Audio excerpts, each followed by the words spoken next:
कि इस देश के अंदर चाहे टीका लगाने वाला हो या टोपी पहनने वाला, चाहे पूजा करने वाला हो या नमाज अदा करने वाला, चाहे दलित हो या आदिवासी, महिला हो या पुरुष, चाहे सिपाही हो या गृह मंत्री, चाहे एसपी हो या डीआईजी, चाहे साइकिल पे चलने वाला हो या फॉर्च्यूनर पे चलने वाला हो, हेलीकॉप्टर पे चलने वाला हो, यह देश हम सबका है और सबको बराबरी का अधिकार हमारे देश के संविधान ने किया है। और इस बराबरी के अधिकार को जो हमसे छीनेगा तो उनको मैं कह देना चाहता हूं कि हम उन पुरखों की विरासत को लेकर के चल रहे हैं। अगर हम 200 साल की अंग्रेजों की गुलामी से इस देश को आजादी दिला सकते हैं तो हमारी आज की आजादी छीनने वाली इस नई सरकार को भी धूल चटा सकते हैं। यही संकल्प आज लेने की जरूरत है और इसी संकल्प के तहत एक आखिरी बात बोल करके मैं अपनी बात खत्म करूंगा।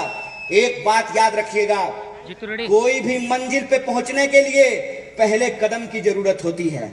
सामने जो बिल्डिंग बना हुआ है उस बिल्डिंग को एक एक ईंट को जोड़ने से बनाया गया है।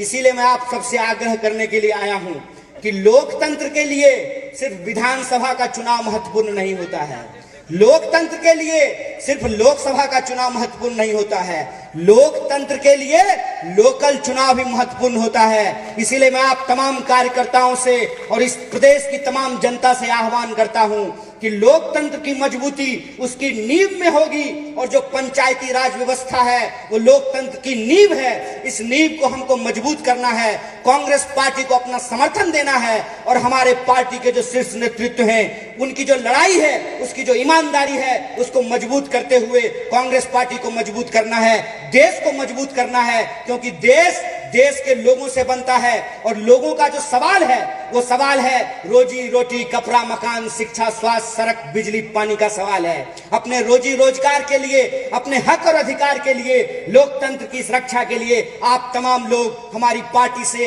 इस संघर्ष से जुड़े हुए हैं। इसको और मजबूत कीजिए, पंचायत में मजबूत कीजिए, विधानसभा में मजबूत कीजिए, लोकसभा में मजबूत कीजिए। क्योंकि आज देश की जरूरत कांग्रेस पार्टी की है, क्योंकि कांग्रेस पार्टी वो पार्टी है जिसने इस देश को बनाया है।